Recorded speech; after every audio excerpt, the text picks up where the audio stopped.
Wow, that was really short. Yeah, I know. I always prefer that we're reading for half the meeting and then...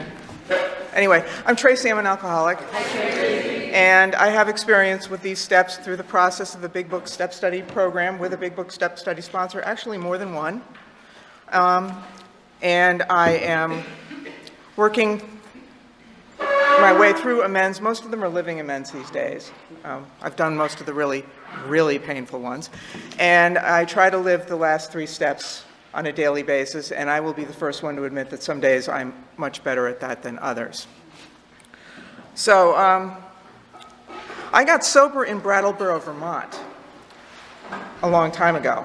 And as a sober person, I've lived in Brattleboro, Vermont, in New York, on the eastern part of this state, and now here. So I've experienced sobriety in those 4 locations on a regular basis. And I guess my whole life has been riddled with fear. I mean, doing the work has not eliminated my fear. Absolutely, it hasn't. I'm really grateful today that I can trust a higher power, even if it's only begrudgingly, that, that I will be taken care of and that I will be okay no matter how afraid I am. Because I remember my bottom was a long time ago, and that's the day I actually observe as my anniversary, because I don't remember the day I stopped drinking. I think I was dry for a couple of weeks before I hit bottom. And the day I hit bottom, I don't remember the day on the calendar, but I remember what happened as if it was yesterday. I walked out of my life as I had known it. My husband and I were vacationing, in Portsmouth, New Hampshire, visiting friends over, it was a winter holiday. And I decided the following morning that I was not going to continue to live with him because of his drinking. I was not willing to admit at the time that I was keeping up with him and that I was having the same kinds of consequences. Getting stopped, pulled over for drunk driving. I never got arrested for it. Back in those days, they gave you a talking to and sent you on your way. I did that a couple of times, and after that I stopped going out when I drank. I just drank at home for the most part. I would sit there and I did everything I possibly could to deny that I was an alcoholic, like I wouldn't drink before noon. I would do things like that. And on that day that I hit my bottom, I just said, I can't live with my husband anymore. I can't live with this life as I know it. I was in Portsmouth, New Hampshire at the time. Brattleboro, Vermont was 3 hours away to drive it. I didn't even know how I was going to get home, much less live the rest of my life.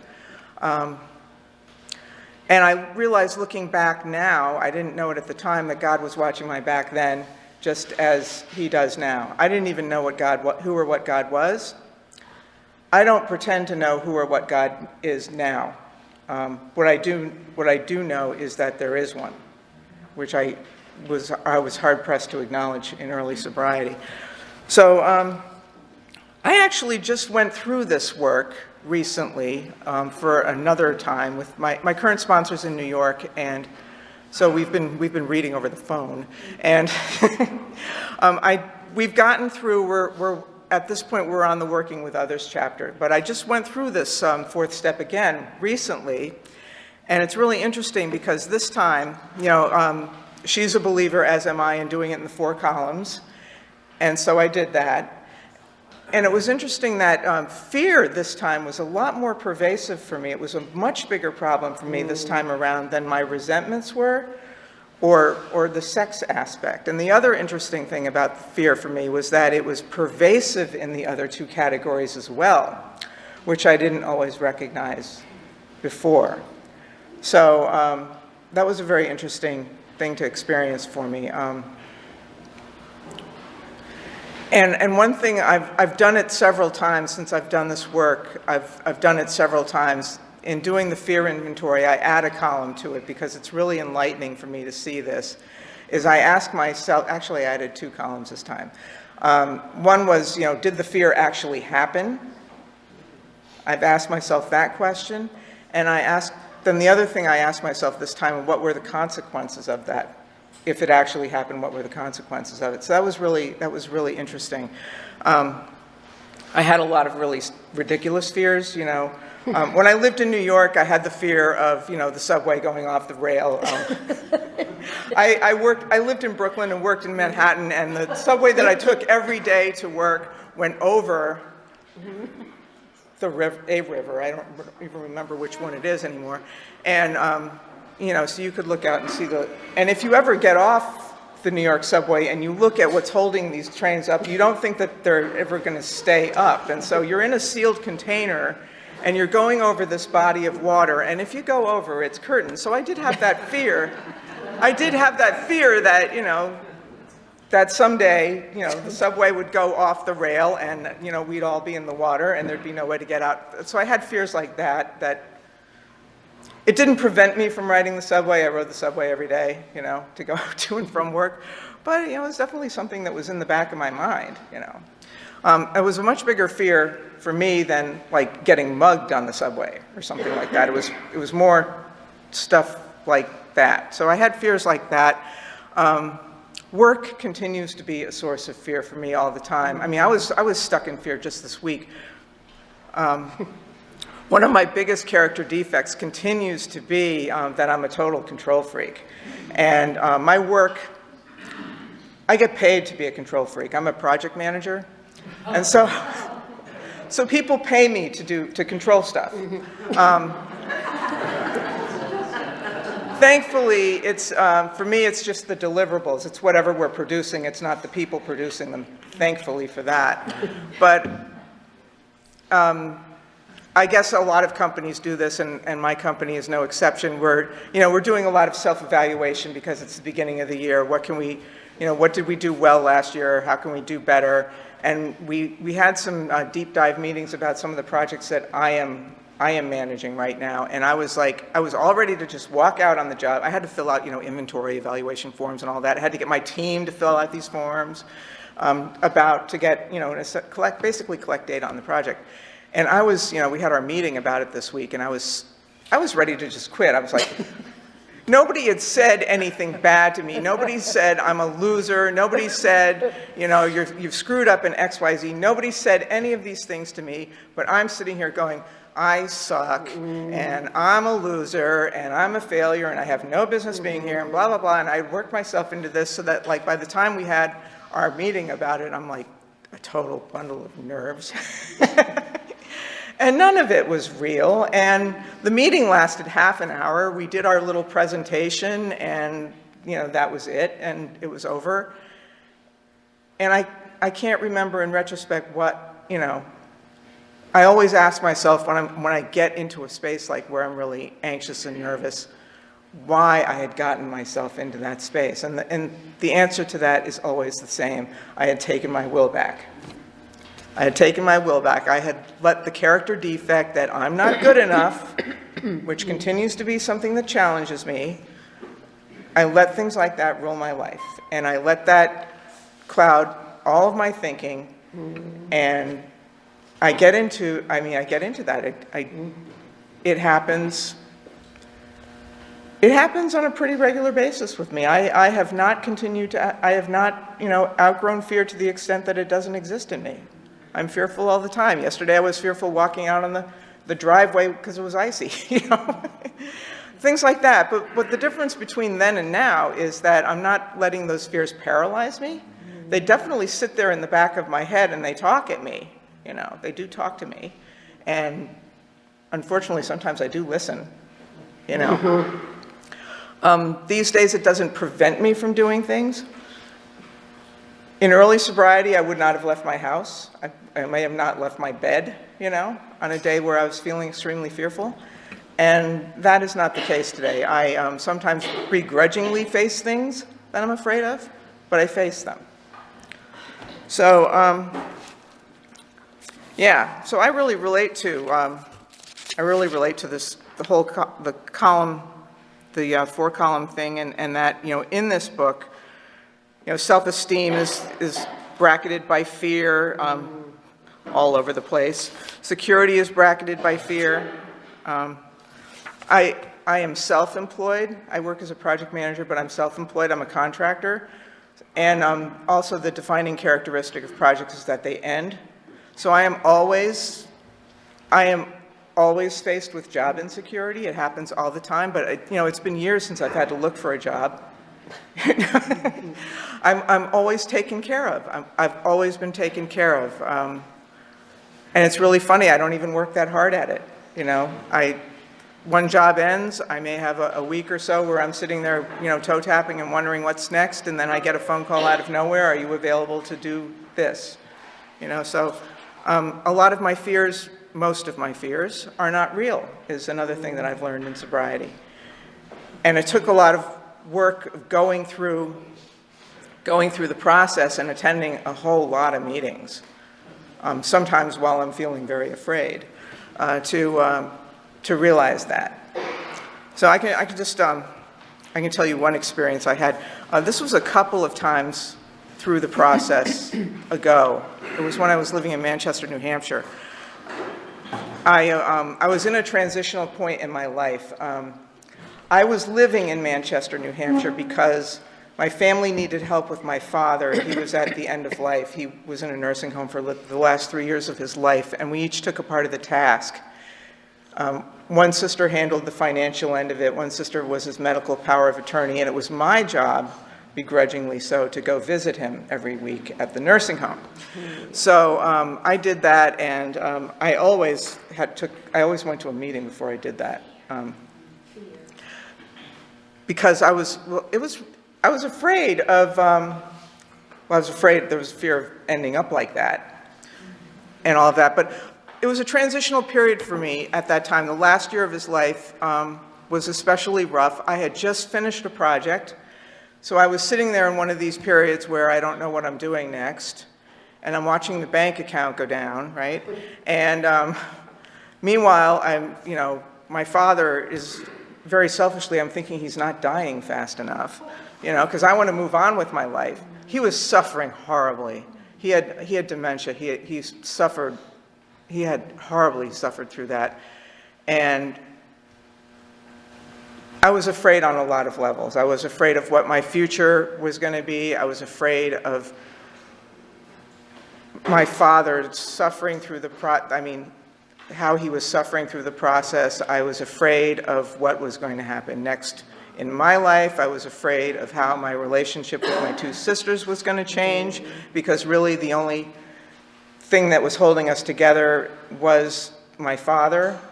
One of them is active in this disease, and one of them is a flaming codependent, so we definitely do not think on the same levels with the program. They don't have a program. So there was all kinds of fear going on. And I actually did, I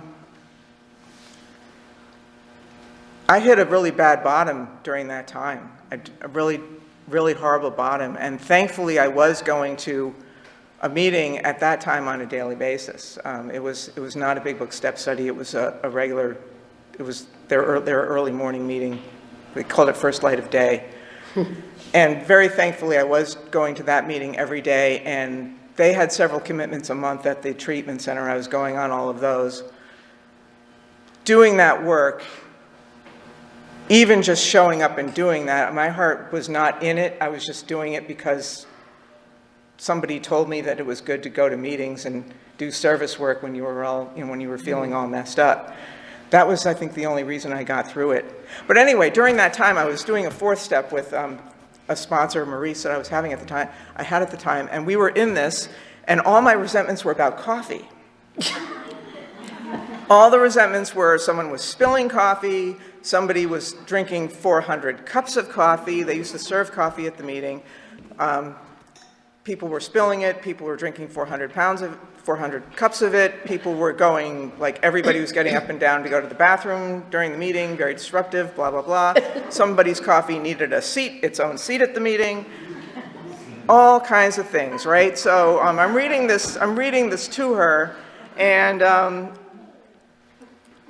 doing my fifth step with her, and we're talking about that, and she says, well, those resentments really aren't about coffee. I said, yeah, I know. It was really about fear. I had made the coffee. I had like the fear, I had put it into the coffee, and that's, the coffee, like, I don't know, sometimes if, my sponsors told me this too, like if I'm having, if it's the little voices, I have a Incredible Hulk gross creature on my desk at work, that this is the bad person that I'm gonna yell at and say, no, this is not real. The coffee was that thing for me at the time. So for amends for that particular period of my life, when it got to the point where it was time to talk about amends, she had me do a coffee commitment.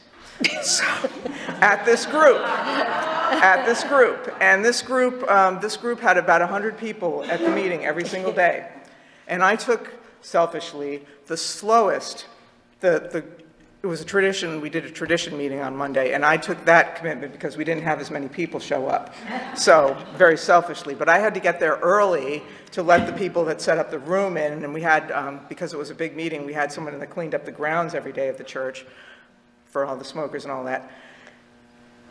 And I was really confronted with that whole thing about coffee, that it really wasn't about the coffee at all. It was me wanting to control stuff, and it was just manifesting itself as the coffee. And I was not in control of anything, and that's what I was afraid of. And so